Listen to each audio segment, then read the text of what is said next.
हमारे साथ मेहमान जुड़े हुए, परिचय एक बार आपका करा देते हैं। अभिषेक तिवारी जी हैं आम आदमी पार्टी की तरफ से, निरंजन पोद्दार जी राजनीतिक विश्लेषक हमारे साथ हैं। आप सभी का बहुत स्वागत है। निरंजन जी, आप तो पॉलिटिकल एनालिसिस्ट हैं, इसके पीछे की पॉलिटिक्स बता दीजिए। जहां पर भी राहत दी जाती है, अगर केंद्र ये राहत दे रहा है और इसका चुनावों से कनेक्शन नहीं है, तो फिर राजस्थान का कैसे कनेक्शन हो जाएगा, जिसमें हमने बड़े बड़े पर्चे देखे कि ये तो चुनावी शिगुफा है, या पीछे जहां चुनाव हुए, आने वाले जहां पर चुनाव है। क्यों नहीं इसकी टाइमिंग पर प्रश्न उठाया जाना चाहिए? देखिए जीना जी, वास्तविकता यह है कि किसी भी राजनीतिक पार्टी को अपना राजनीतिक नफा नुकसान जरूर देखना होता है, और जिस तरीके से अभी एक प्रतिस्पर्धा सी हमारे देश के अंदर चल पड़ी है, जिसको कहते हैं कि एक मुफ्त की रेवड़ियां, जिसको अभी नाम दिया गया है फ्रीबीज का, तो अब मुझे ये चीज थोड़ा सा जो आपका सवाल है वो इसलिए मुझे थोड़ा सा प्रासंगिक लग रहा है, क्योंकि अगर मान लीजिए भारतीय जनता पार्टी भी यहां राजनीति करने के लिए आ रही है, यहां सत्ता के अंदर अपने आप को लाभान्वित करने के लिए आ रही है, तो अगर मान लीजिए सारी की सारी राजनीतिक पार्टियां एक ही ढर्रे पे चल रही हैं और भारतीय जनता पार्टी अगर उस ढर्रे पे जाने के उनका जाना उनकी मजबूरी हो गई, अगर वो नहीं जाएंगे तो आप मुझे एक बात बताइए, वो यहाँ कोई एनजीओ खोलने के लिए तो आए नहीं है, यहाँ पे कोई उन्होंने कोई धार्मिक अनुष्ठान तो करना नहीं है कि भाई चलो जी जो लाभ है अगले जन्म में देखा जाएगा, ऐसा तो है नहीं। वास्तविकता यह है जीना जी, देखिए मैं शुरू से एक चीज बोलता आ रहा हूं कि जो हमारे देश के अंदर आज की तारीख में आप ये देखेंगे दो प्रकार के लोग हो गए। एक वो जो जिनको फ्री का लाभ मिलता है, और एक वो जिनके टैक्स से उनको फ्री का लाभ मिलता है, मतलब जो लोग सरकार का खजाना भरते हैं अपना टैक्स देकर के। हाँ देखिए, सबसे पहली बात तो आपको मैं बताऊं, जिस तरीके से आपने कहा, अगर किसी अर्थव्यवस्था पे किस दिन आप डिबेट रखिए और मेरे को थोड़ा सा समय देके चलिएगा, आपको सारी चीज बताऊंगा। डायरेक्ट टैक्स क्या होता है, इनडायरेक्ट टैक्स क्या होता है, कौन आदमी इसके अंदर कितना टैक्स देता है पूरे जीवन के अंदर, और कौन आदमी कितना टैक्स नहीं देता है। जो आप कह रहे हैं जो भीख मांग करके खाने वाला है वो भी किसी ना किसी चीज को खरीदता है तो उसके ऊपर वो जीएसटी देता है या सेल्स टैक्स देता है। तो इसका सारा मूल्यांकन मैं आपको बता दूंगा, लेकिन वो मेरे हिसाब से आज आपका समय जाया होगा। लेकिन यहां पर मैं जो बात कह रहा था, पहले मैं अपनी बात को पूरी कर दूं। जीना जी, वास्तविकता क्या है, मैं शुरू से एक ही बात कहता हूं कि अगर आपको देश का भी भला करना है और जनता का भी भला करना है, तो आप लोगों को इस योग्य बनाइए कि वो लोग ज्यादा से ज्यादा चीज खरीद सकें, ज्यादा से ज्यादा अपने जीवन को और अपने जीवन स्तर को उच्च स्तर पे लेकर के जाना चाहें, लेके जा सकें।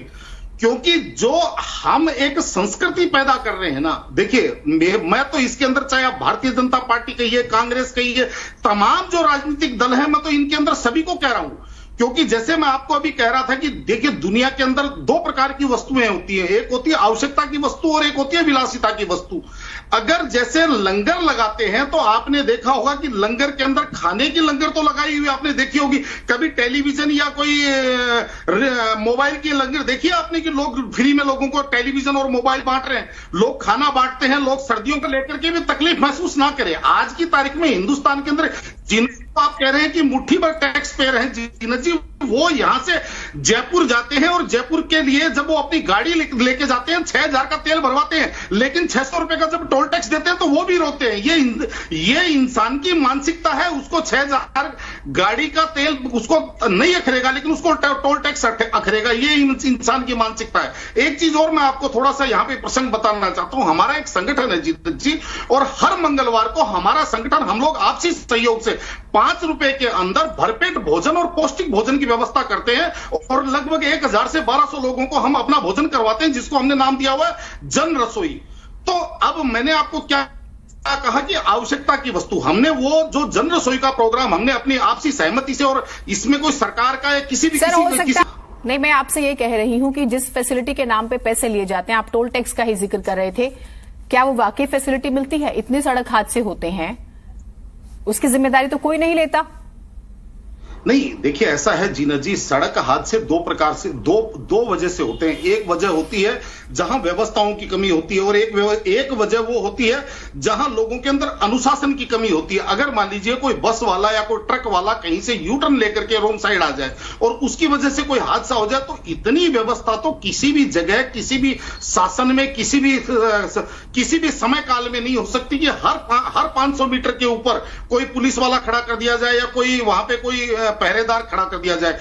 इसके लिए जनता को भी जागरूक होना पड़ेगा और जनता को अनुशासित भी होना पड़ेगा। लेकिन यहाँ पे जो आप कह रहे हैं कि सुविधा की, आज मैं एक बात बताऊं जीनत जी, जैसे लखनऊ जाते हैं, यहां से लेकर इतना समय नहीं है सर साहब, समय थोड़ा सा कम रह गया। पोद्दार साहब, आपको लग रहा है कि तीसरी मीटिंग के बाद आपका पेट्रोल डीजल जो है वो भी सस्ता हो जाएगा? आप कह रहे थे कि 6,000 रुपए का पेट्रोल डीजल जलाता है जब उसको जाना होता है लखनऊ या बनारस, आपको एग्जांपल दे रहे थे, तो फिर तो बल्ले बल्ले है सर, 200 रुपए इधर कम उधर थोड़े से कम, तो टोल टैक्स भी मैनेज हो जाएगा।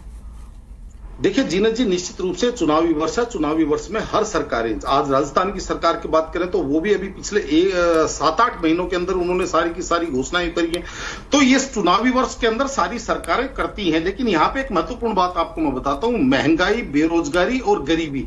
सन 1972 का चुनाव इन्हीं 3 मुद्दों के ऊपर चुनाव हुआ था और उसके बाद से मैं लगातार राजनीति को इन्हीं मुद्दों के ऊपर देखता आ रहा हूं। लेकिन वास्तविकता क्या है? वास्तविकता यह है कि गरीबी जाती नहीं, महंगाई रुकती नहीं और बेरोजगारी पूरी होती नहीं। तो ये मुझे एक बात बताइए कि किसी ना किसी कालखंड में सभी सरकारों ने शासन किया है, तो फिर इस समस्या का समाधान कैसे नहीं निकला? और अगर नहीं निकला तो अब आगे का रोड मैप हमें बताइए ना कि भाई ये अब आगे का रोड मैप ये है, हम ऐसे रोजगार उत्पन्न कर देंगे, ऐसी हम धन की व्यवस्था। अच्छी चीजें हैं। बहुत शुक्रिया आप सभी का, समय मेरे पास इतना